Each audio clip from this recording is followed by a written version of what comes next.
Hi, I'm Danger Dan Jers, the host and GM of the D&D Real Play podcast, D&D Dark. Join us on Wednesdays for an absurd, over-the-top comedy horror adventure, starring some of history's most infamous monsters. I'm Ben Magnet. I play Mary Frankenstein, our barbarian. I am Daniel Cruz. I am playing Imhotep the Mummy, our cleric. I'm Jordan, and I play Larry Talbot, a lycanthropic warlock. I am Grayson, playing Jack Griffin, the Invisible Man, the party's rogue. I am Aaron. I play the Phantom of the Opera, our bard. For more information, go to dndarkpodcast.com and listen to us anywhere you find podcasts. You've read the books. You've learned the rules. You've played the games. And so is your mom. Just making sure you're paying attention. Now, it's time for something completely off base. From the same guys who haven't done anything exciting yet are the Paladins of Podcast, Rob and Potato. Listen in as they talk about all things related to pen and paper games, challenge rules, and go off script. This is the high fantasy commentary you didn't ask for, but your mom did. This is the Epic Table Audio Show.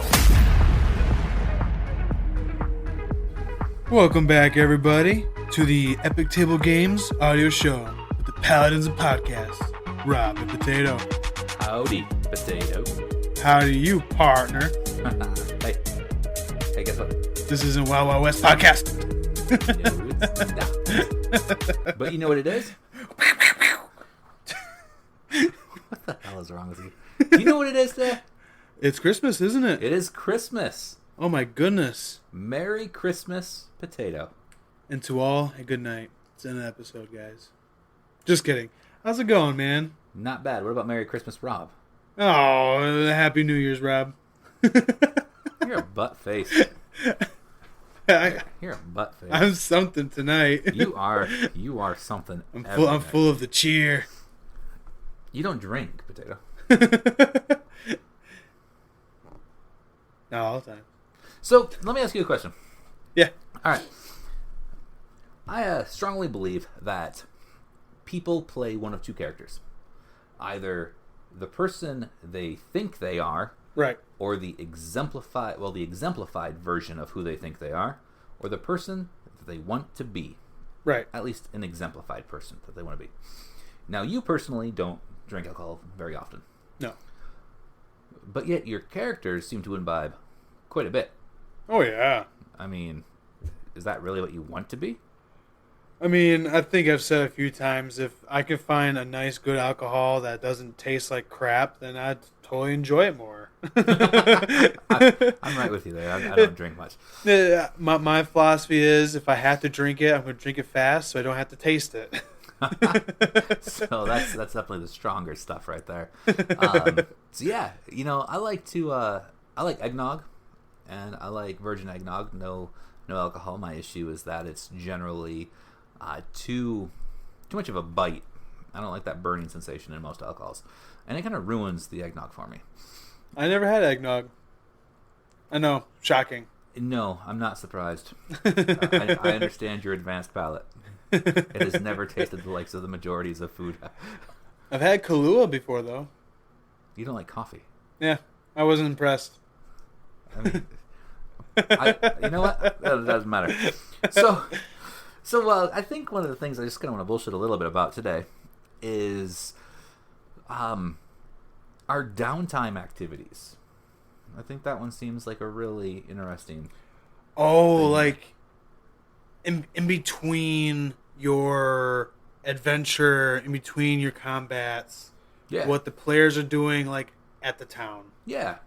Like a beach day episode in an anime or a cartoon. Yeah. I think having a dedicated session for this downtime would be great to kind of break things up. Mm-hmm. It'll help people kind of get out of their shells and get into their characters more. Really RP. It'd be very fun. I suppose. I think a lot of times when we look at downtime, We glaze over a lot of different things. We simplify Like shopping. things. Shopping. Yep. Yeah. And then it's an instance for artificers, for example, to make or craft a lot of different things. Yeah. And this is where my initial rub with downtime gets to me, because, for instance, this artificer needs downtime or needs dedicated time, so he's always holding things up. So if you have an artificer, or you're playing with an artificer, or you are the artificer, you're demanding time when there may not be time available in the game. Right. And so we look at the idea of downtime activities, and downtime activities is also the time for you to manage your keep, pay dues for anything that you're doing, like you said, go shopping. And I think a lot of it has the potential to streamline some of the things that you do, but downtime actually has specific rules. Oh. It's not something a lot of people know about. And again, I mean, we're generally talking about Pathfinder, but the downtime rules I was looking at, and it's under other rules, other rule systems in their game mastering. It's you sell loot, stock up on potions, perhaps wait around for the wizard to scribe some scrolls. However, there's much that you can do in town in between adventures. You might want to practice with a military school, start a guild, build a temple, train a new pet, so on, etc. Blah, blah, blah, blah, blah. Okay. Simple enough. Yeah, absolutely. So the key parts of these downtime rules that you'll be referencing often are usually explanation of downtime terminology used throughout, earning downtime capital such as goods, influences, and labor, the phase sequence of using downtime, the kinds of activities you can do with the system, constructing rooms, the building blocks of buildings such as guild halls or temples, recruiting teams such as apprentices and guards, and positive and negative events that can occur during the downtime. So a lot of times your downtime is when you would do something like roll your profession and get paid for it. Like, right. You are actively doing your profession during downtime. But your downtime rules are really what allows you to build guild halls and everything like this. And adventurers, DMs, and anybody familiar with this idea of starting something, don't generally think of upkeep, and you take care of the upkeep in your downtime. That's right. And it's one of those things where even in your downtime, when you're in a different city, things that you start in the one city still have to be managed. So that's what the downtime activities It's are. a very good way to keep those, I guess, loose ends tidy. Mm-hmm. Yeah. Right. Make sure to keep an eye on it. That's cool. Absolutely. And so there are ways to have capital, move capital, make capital, etc. And I like it. It's just one of those rule systems that is a little difficult. So to explain it, downtime has 4 phases. Really. So phase 1 is upkeep. You pay costs associated with maintaining completed buildings and organizations. Okay. Phase 2 is your activity. You perform downtime activities, such as constructing a building, recruiting an organization, or retraining. Phase 3 is income. Determine how much capital your buildings, organizations, and other activities generate, and sell off assets you no longer want. Phase 4 is event. Check whether any unusual events occur. Some are beneficial, such as famous visitor or good fortune. Others are detrimental, such as fire or sickness. And they always occur in that order. Interesting. Yeah, and again, I like the rules, but it seems like your downtime activities could be an entire game in itself. Yeah, it's in the Pathfinder way, it's chunky, well thought out mechanics, and depending on your table, it will grind what's already been slowed down to an even greater halt. Absolutely agree. And I absolutely think that these downtime rules in particular are a way for you to play Dungeons and Dragons or a fantasy-based game and The Sims at the same time. I was thinking The Sims. I really was. I mean, really, that's essentially what it is. We're not adventurers. We're businessmen. Well, that's a joke. I mean, and we talked about when you end a campaign. I mean, seriously, what do your adventurers do when they're no longer on a campaign? What do your adventurers do when they're not actively adventuring? Well, there's no banks, there's no 401k probably. Right. So I mean, what do you do with that 1,200 pounds of gold pieces you have strapped to your back? We just talked about, you know? Yeah. That's pretty neat. It's like I said, it's very well thought out. Yeah. I think early game, I don't think I'd be on top of that as much. Mm-hmm. But late game, I think I'd want that because it will help the players think what they want their characters to be at the end of the campaign. What's your end game? And kind of bringing this up, like, oh, well, let's think about this. You want to start this up. You want to start that up. We got upkeep this. We got, build up on that. And it'll help them kind of feel like their arc is ending. By like, oh, well, I'm going to retire from adventuring. Now I'm going to be a business adventurer. What do you call it? A business venturist. I don't know. Business venturist. Yeah. I like the way that sounds. That's very neat. Usually people would retire their character and be like, oh, I'm going to get some farmland. I'm just going to sit in my porch and just watch the day go by. Not eventful, not fun. Doing this gives you a way, kind of like we said in one of our earlier episodes, a way to establish a legacy for your character that could last another campaign. Yeah. If you want to keep the same world and just take the time forward, what you set in motion could be a big point in your world now. That'd be really cool. Yeah.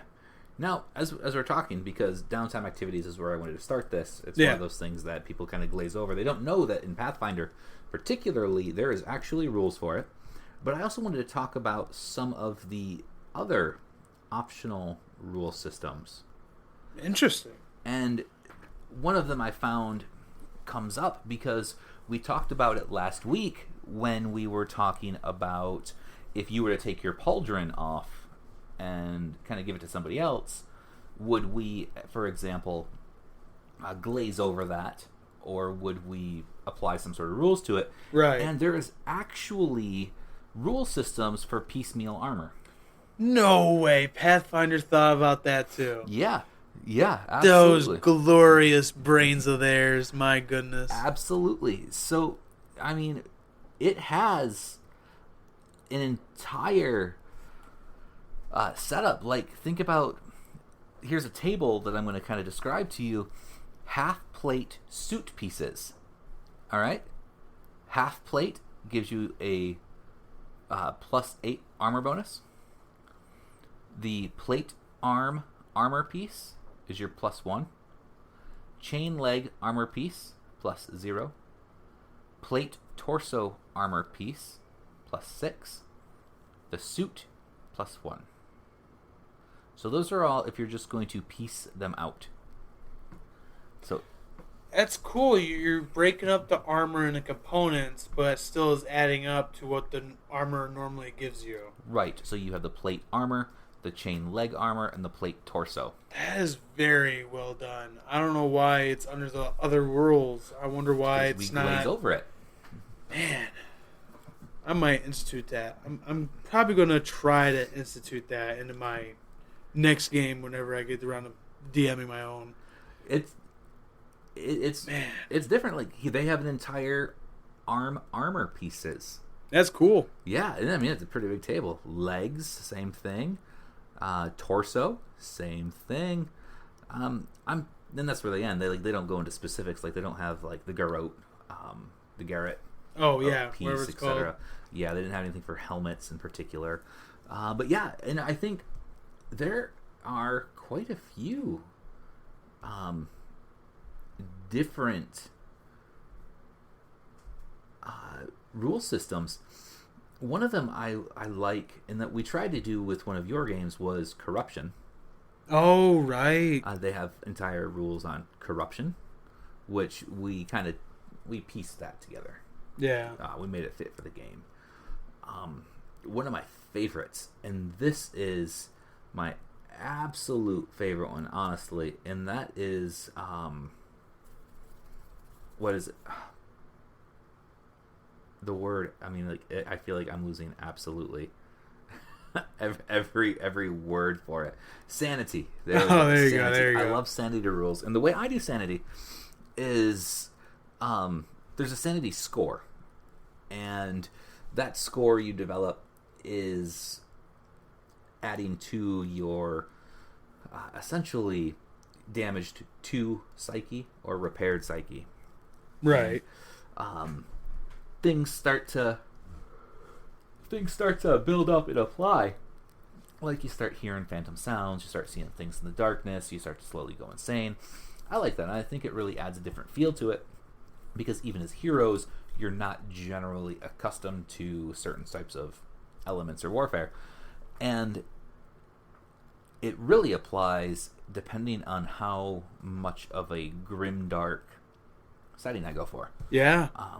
Doing the sanity system is a great way to enforce that, like, Lovecraftian cosmic horror on your players. A way for them to really start losing it, instead of like, oh, here's the panic condition. Right. And what's really cool, and I like this a lot, is that as you develop things under sanity rules, as they start to go deeper into the madness aspect of it, you can have your players make perception checks. Yeah. And you can feed them misinformation because they're going insane. Right. That's great. I can imagine right now you're going to tell the guy who's like full-blown insane at this point. He's like far beyond saving. He's just like, he's out there. He doesn't know it, though. Oh, you see a troll. What do? Well, I'm going to attack it. Oh, you hit it. Oh, it looks like your sanity's coming back. That troll was actually a villager. Yeah. You can even no! You can take it even one step farther, and you could say, Papa? You see a troll standing in front of you ready to attack, and you'll attack. And then you just turn to another player and ask what their AC is. If it hits. Right! I mean, there are many great ways to do it. And there are thematic elements that everybody wants to add. Like, they want to add these thematically. But honestly, there are rules for them, so you can do it realistically and logically. Right. It doesn't have to be just for flavor, just for the cinematic narrative. It's chunky mechanics that make it all happen. Right. I love it. And my favorite thing about the sanity aspect is I do it without telling my players. That's a good way, too. Because they're going to be thinking metagaming way too easily. Yep. They're going to be meting that so hardcore. Yep. You can't help it, honestly. Absolutely. Now, still, as we're talking about these other rule systems, I know that there's one that you know of. And I want to see how you feel about it, because I don't think that you've used it, but you've asked about it. Okay. And that's in Pathfinder. There are the Unchained rules. The Unchained, like, classes and stuff. Mm-hmm. That's one of those things that I've always just kind of steered clear of, because I'm like, I don't know how ridiculous, overpowered this stuff can be. I just don't understand it that much. I've never really researched on it. It was always like that territory. I'm like, I'm not ready for it.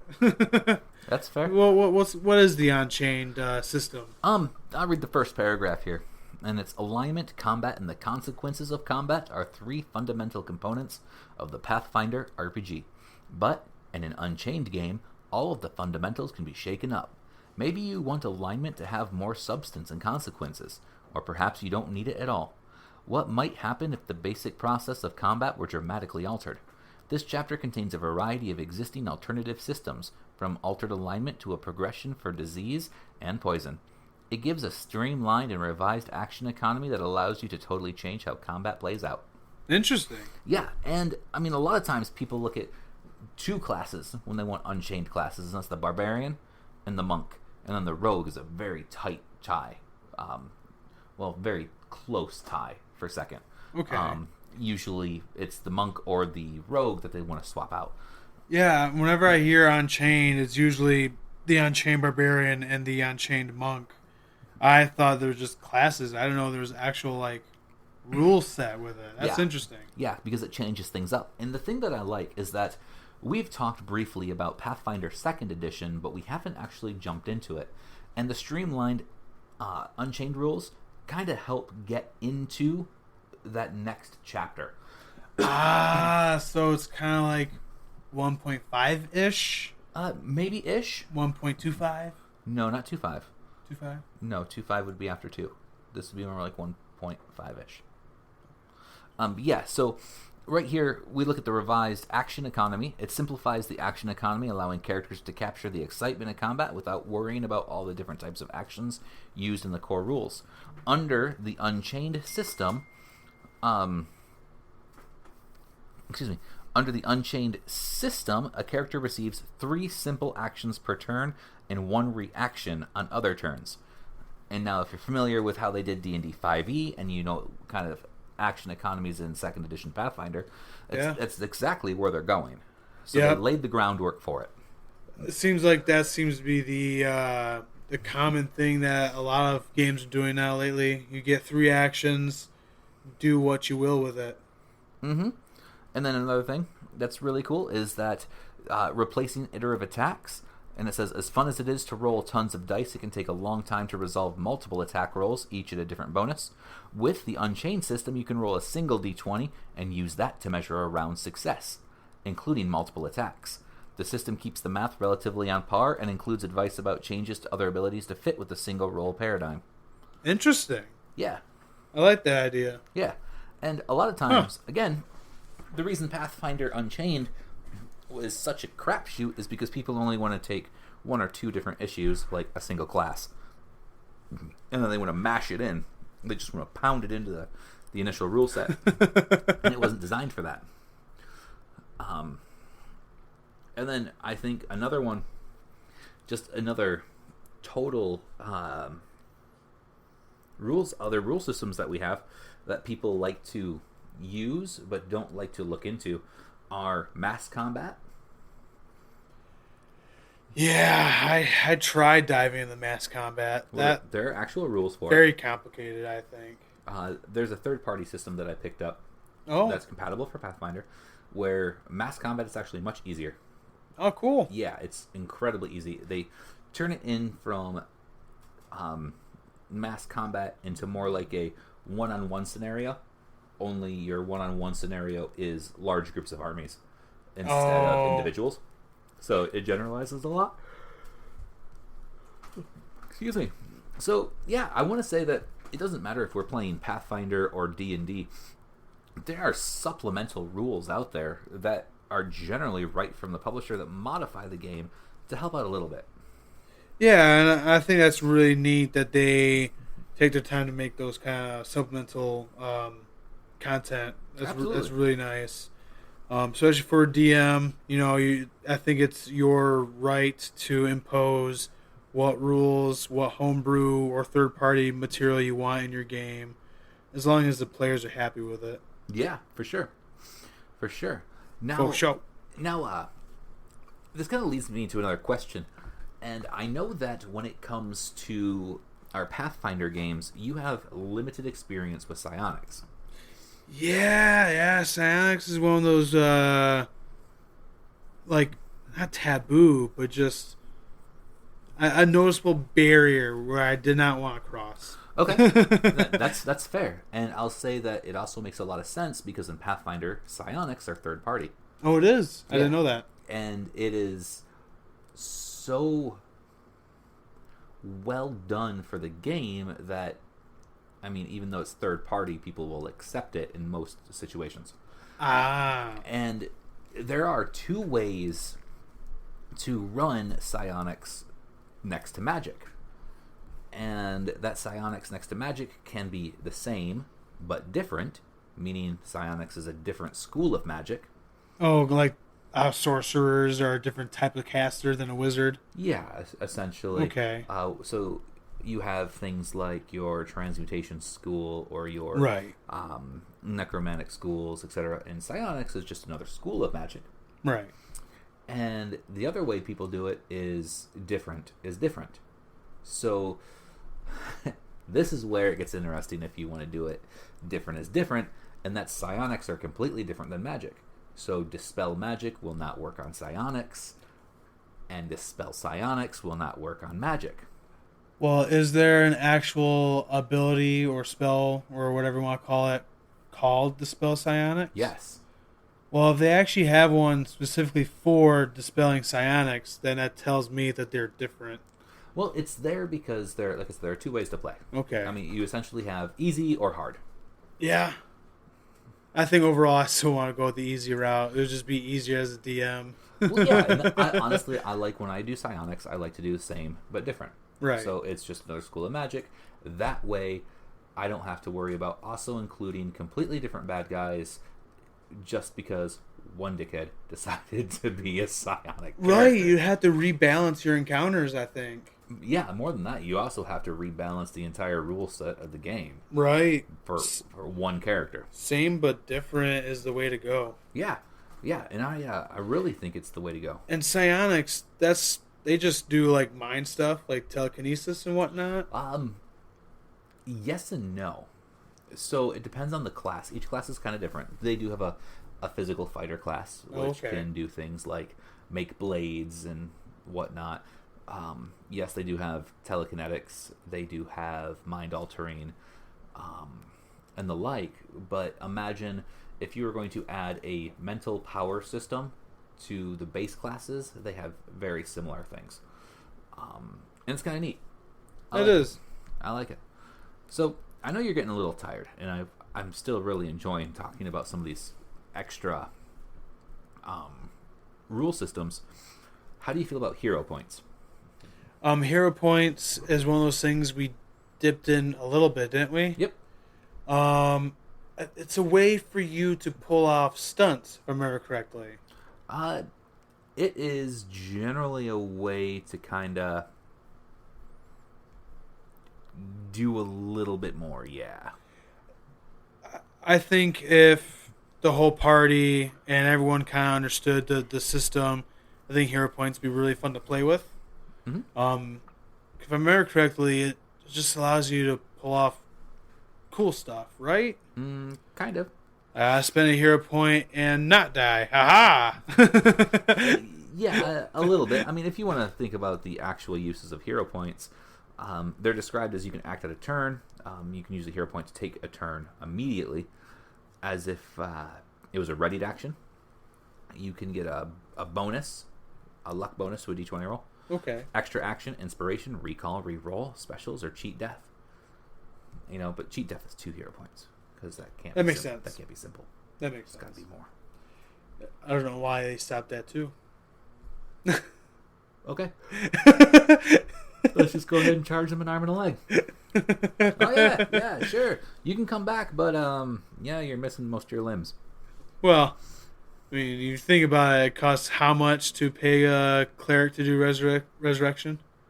Well, 0 if you use cheat death. Oh. Boom. Got it.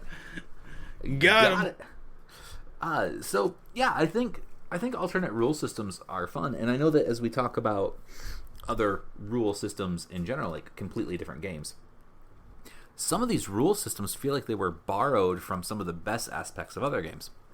And for as much as we talk about 1 or 2 systems, I really encourage people to go out there and experience other game systems. Yeah. There are plenty out there that look incredibly fun. So, yeah. I agree. Yeah. Well, what else? Anything else? Oh, you had something else that you wanted to talk about, didn't you? Besides the character spotlight? Is it a character spotlight today, or is it another monster spotlight? It'll be a character spotlight if we're ready for it. Yeah, what do we have for character spotlight? All right. This started with one of my buddies wanting to make a dwarf character. And he told me he wanted a Lord of the Rings dwarf full-on armor and whatnot. Super cool, can wreck house, practically unstoppable. And I was thinking, well, easily there's a couple ways you can go about that. But in my head, Barbarian felt like you had more fun than going Fighter, which I think everyone would go. For sure. So started off building an Armored Hulk Barbarian. Using that archetype, Armored Hulk allows him to have heavy armor, which is separate than what any other Barbarian could do, which fits the bill. While I was talking to my buddy and figuring out what he wanted to do and how we're going to make this happen, I was kind of thinking about how dwarves are in Dragon Age. Okay. How they're, like, if I remember correctly, they can't cast spells, but they're really good at being resistant with spells. Like, they're like anti-magic beings, essentially. So I was really thinking, well, he wants an unstoppable, fully armored dwarf. Why not make it where he's just the anti-magic tank barbarian? Sure. So, in order to make this build completely to quote-unquote being online, it is stretched to being a level 15 character. So it takes up to 15 levels to get him into full fruition? Yeah, at level 15, you should be golden, right as rain. You can take on any mage caster you ever come across. Okay. It's brutal. I don't want to bog down and slow this up to where I'm going after every single piece of how this is built, but I do want to kind of cover the milestones of it. Sure. Now, the milestones being certain aspects of the build that are highly important, like if it uses a particular archetype, yes, or a feat that you need to have in order to pull it off, etc. Yep. Okay. Yeah, let's hear it, because I've played characters who are definitely anti-magic, and I've used older rules to do it before a lot of the newer ones came out.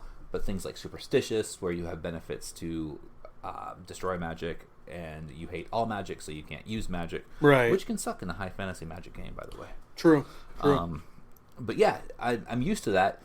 I really like to see new ways to come about it, because what you were telling me before our episode today is that there is something in particular about this character's combat tactics that actually irritates DMs. Oh yeah.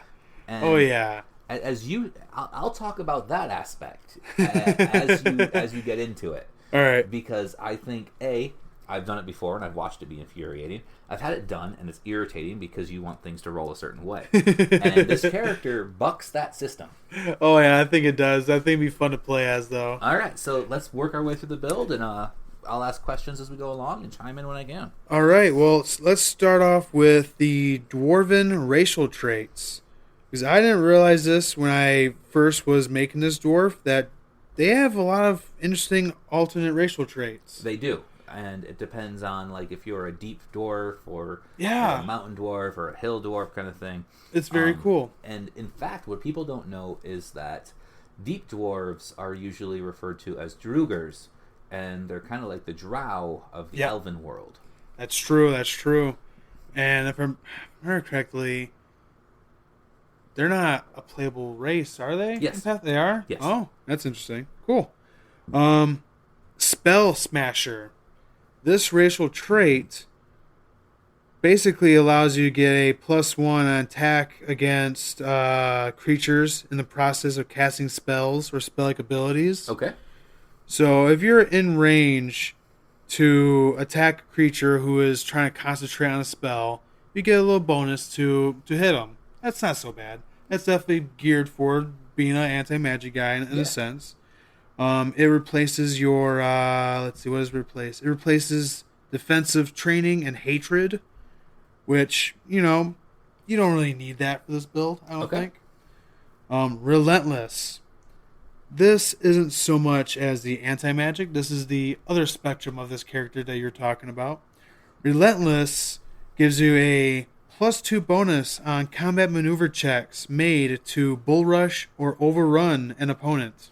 Now this is part of it, and before I get into that tactic, there are a few other features that come up a little bit later.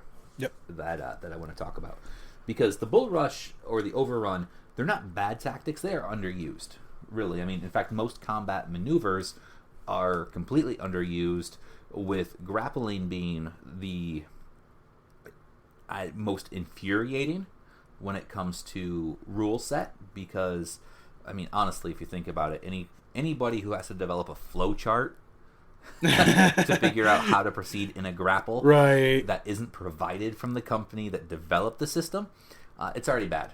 And I mean, trip comes out after that. Everybody hates being tripped because it allows a attack of opportunity when they get up. Yep, and trip is pretty OP. Yeah, absolutely. Okay, so anyhow. Magic resistant. This is another racial trait that I found to be very interesting. It replaces hardy. And if I remember correctly, hardy... What does hardy give you for a dwarf? Hold on, let me find it here. So hardy for a dwarf usually gives you a +2 racial bonus on saving throws against poison, spell-like abilities. So it sounds pretty good already. It's a pretty awesome trait. But magic resistant kind of puts it one step above, which is why I decided to swap it out. Magic resistant, it gives you spell resistance equal to 5 plus your character level. Okay, now, I'm sure that there are plenty of players who aren't familiar with spell resistance. SR. So your spell resistance is very similar to damage reduction. Yep. In the sense that a caster has to bypass your spell resistance in order for that spell to affect you.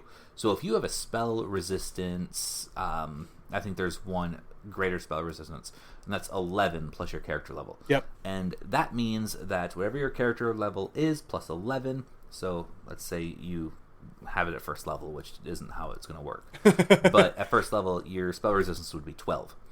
And the spell resistance check that the caster has to make is his d20 roll plus his spell level plus his caster level, I believe. I think it's caster level. It's one of those two. I don't remember right offhand.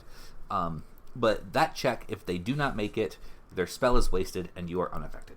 Yep. I definitely felt that this was much more potent than the hardy racial trait. Absolutely agree. It has a little bit of a caveat to this magic resistant trait. It says this resistance can be lowered for 1 round as a standard action. I don't know if that means that's a choice that you can make to lower it. I don't know why you would. But also, dwarves with this racial trait take a -2 penalty on all concentration checks made in relation to arcane spells. So if you're a dwarf that wants to cast spells, you don't want this trait. It makes it harder for you to concentrate. But for him, he's not going to need it. No, considering that we're also looking at somebody who, as you described, was anti-magic. Right. One last racial trait that I swapped out is one that would help with his overrun capabilities, I think. Okay. It's called Rock Stepper. It replaces Stone Cunning, and what it does is that any difficult terrain that's made by rubble, broken ground, steep stairs, and the like is ignored when you take a 5-foot step. Okay. So that's pretty nice for your maneuverability and positioning. Oh, for sure. So, like I said before, the Barbarian with the archetype Armored Hulk. At level 1, of course, he gets Rage. Yep. And he also gets Indomitable Stance. Okay. Now, what does that do? Because that's part of an archetype. Yep, this is part of Armored Hulk. All right, and it's not the Raw, so I'm sure not a lot of people are familiar with this. Yeah, Indomitable Stance, it basically gives you a +1 CMD against Overrun, and a +1 Reflex save against Trample, and a +1 AC against Charge. Okay. So just a +1 to your defenses against certain maneuvers, and to a charge I thought was interesting. I never read a AC to a charge before. So if you're charging at me, it's going to make it a little bit harder to hit. And that's pretty neat. Oh, for sure.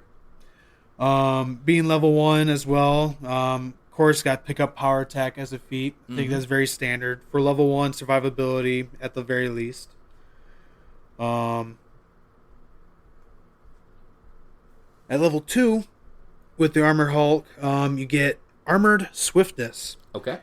So already as a dwarf, you get 20 feet of movement. Yes. So that means that you're always lagging behind all of your other medium-sized companions. Yep. But you can't be slowed either. That's one of the dwarven abilities. Exactly. Armor does not affect their speed. So having heavy armor doesn't affect them, whereas having heavy armor for a medium-sized creature, it lowers their speed to 20, if I remember correctly. Right. So what Armor Swiftness does, it just gives you the ability to move at your max speed in heavy armor. So for a dwarf, it doesn't really do anything. But if you're a medium character, it helps big time. And this is where the first rage power comes in. Okay. Auspicious Mark. Auspicious Mark gives you a +1 d6 bonus on any d20 roll. You can use it as a swift action, but it costs 2 rounds of rage once per rage. So I would use this for a saving throw. If you feel the saving throw is a little too low, then you can add another d6 to it. Oh, for sure. And if I remember correctly, let me try to find it real quick and read it verbatim. You can use the mark after seeing the result of the d20 roll. Now that's different than most because you need to do it before the result. Right. Having this being after is clutch. Right. Level 3, you'll be getting Resilience of Steel. It's another defense for the Armored Hulk, but it's not super bad. It gives you a +1 AC against critical hit confirmations. Okay. And it's a +1 every 3 levels. So being at level 15 will put him at a +4 on confirmation rolls. And the reason why it's only a +4 is because after level 5, you'll be taking a level 3 dip in Unbreakable Fighter. Okay.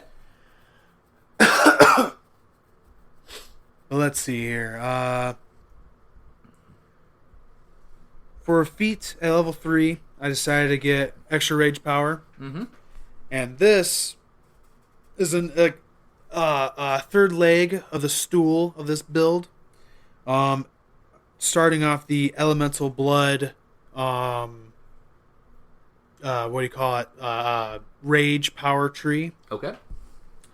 So 3 times a day, swift action, you can view your melee attacks with an energy type. I've decided to choose shock.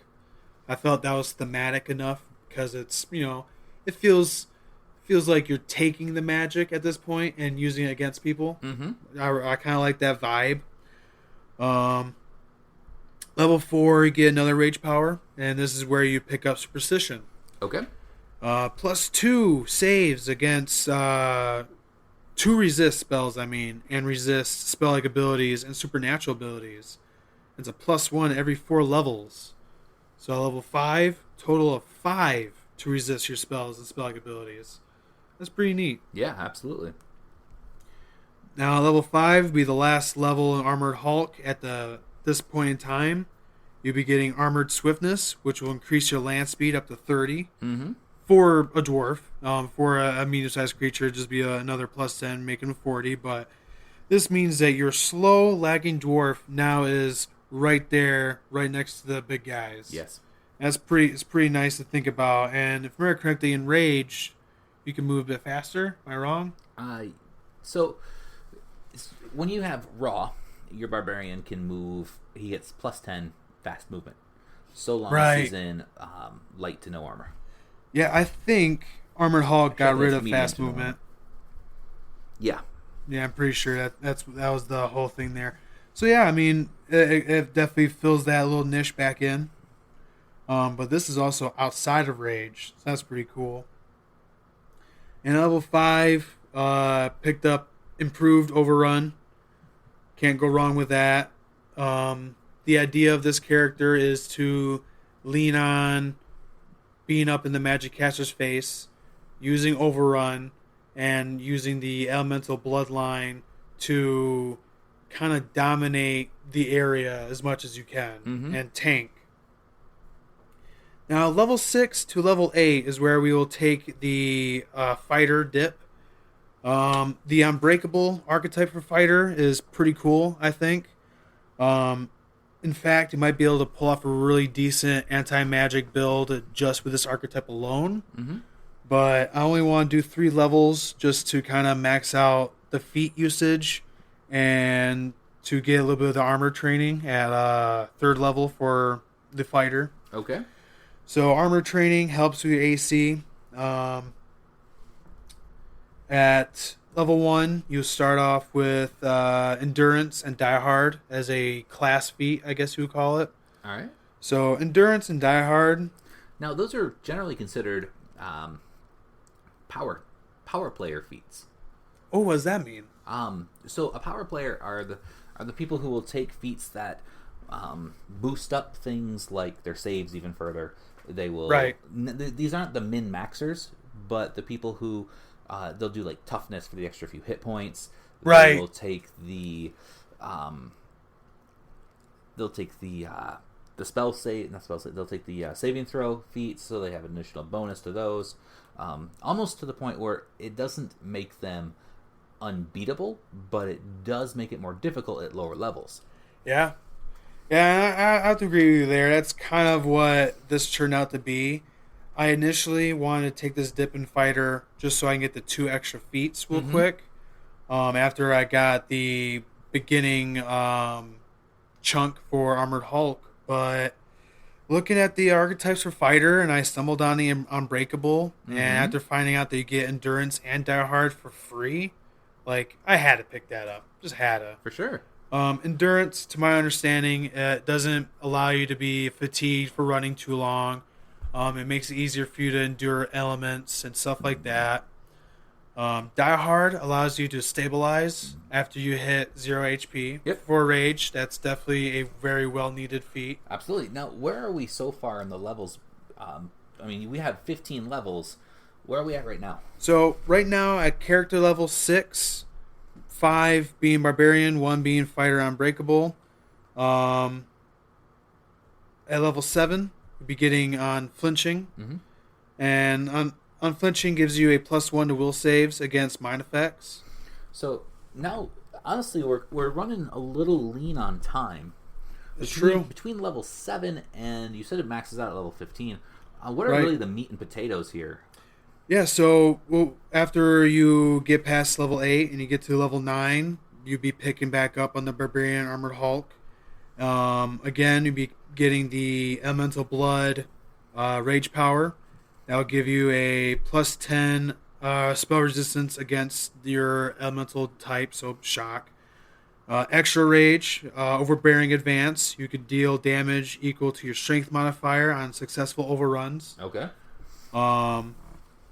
At level 10, which is level 7 Barbarian, is when you first pick up damage reduction as Armored Hulk. So that's not so bad. Now, with what we have, did you build the particular class, or did you follow one of the multiple guides out there? No, this actually was a combination of a couple things. It started off with the Armored Dwarf, kind of went down that rabbit hole, and then I was like, I wanted to do this anti-magic thing. So I looked up what rage powers will help against that, and that's basically all I did. Okay. I wasn't pounding through Reddit or the Paizo boards. This was kind of off the cuff, trying to crank it in my head, trying to figure out how to make this work. Yeah. Now, honestly, you could do away without taking the 3 levels in Fighter and just stick with the Barbarian Armored Hulk, but I really want to stick with getting those 2 feats from being Fighter, because those 2 feats that I got, this is at level 7, mind you, the Boulette Charge style, which gives you a +40 overrun, and Step Up. So if you're up in a mage's face and he wants to take a 5-foot step away, immediate action, you get right back up in his face again. Right. And now that is one of the tactics that gets really annoying. Yes. That I wanted to talk about, because that allows a player to push the DM characters into constant defensive mode. Yes. And everybody knows that casters are really there for battlefield control and damage. So this allows you to continuously put pressure on them. Oh, yeah. And combine that with your roulette charge, where it allows you to move through opponents.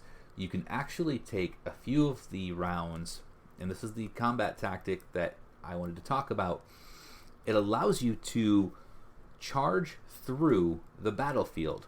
So casters stay in the back, and it allows this character in particular, and I'm not sure if you have more feats coming up that help do this. Oh, yeah. But I'm positive that you do, because we've talked about it slightly, is that you can charge or move through the battlefield directly to the casters in the back. Yep. And I remember once where I was playing as a character very similar to this build, and my DM hated the fact that I just ran right through the entire battle. It's like, yeah, just run straight to the casters, because that's what you do. Like, no, that's what this character would do, because he knows that they're going to kick his ass if he doesn't. Yeah. And he hates casting and magic anyway. Yeah, So- I mean, it's the bigger threat. Take them out first. Right. But in logical playthrough, most people say, here's my wall of opponents. I'm going to chip away at them until I get to the end. Yep, you gotta mow them all down till you get to the last guy. Right. And that's not the case. I mean, there are tactics that you can utilize. Oh, yeah. And one of them is ignore everything but the people who are going to kick your ass. Yeah, I think it's a good way to go, honestly. Absolutely. Let's kind of chunk through a little bit left of this. So, at level 11, you'll be getting your 4th rage power, and that'd be disruptive. So the DC to cast offensively is now a +4 for all your enemies in the threatened area. Okay, that's so not bad. Now it's even harder for the caster to cast offensively, probably forcing him to want to step away, but to step up. Right. Locked you in, bub. And you get a feat, extra rage power. This build is very rage power oriented. Almost all the feats are taking up an extra rage power. Rouse anger. That'll just help you enter rage while you're fatigued. So if you get into another fight in the same day, you're not shafted. Roused anger, I think, is something you want for every barbarian. You don't get anything for level 12. So at level 13, your 5th rage power, Eater of Magic. So once per rage, after failing to save against spells, spell-like abilities, or supernatural abilities, you can re-roll against it.